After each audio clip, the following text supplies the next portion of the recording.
Znači, ako su neki drugi ravnatelji radili isto to što i ona radi, ja bih napomenuo da su te iste ravnatelje je imenovao HDZ, mi smo ih imenovali mi. Ako se arčilo i bančilo po Zagrebu, arčili su i bančili su HDZ-ovi ravnatelji. Tako da to treba napomenuti. Znači, opet to pada na HDZ, ali od svih daleko najgore je Renata Peruš.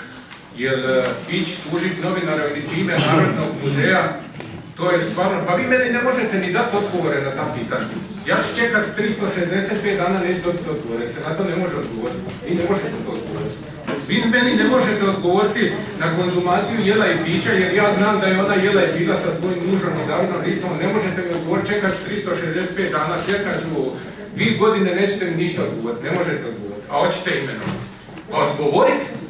Dovedite ju ovdje da ona odgovara. Evo ja ću vidjeti da li će ona doći na točki 44 ovdje. I ona je dužna, i predsjedniče, vi ste prošle godine rekli da oni koji ne dođu tu braniti svoje izvješće, da ćete to izvješće skinuti s dnevnog reda. Ja se nadam da ćete to napraviti i ove godine.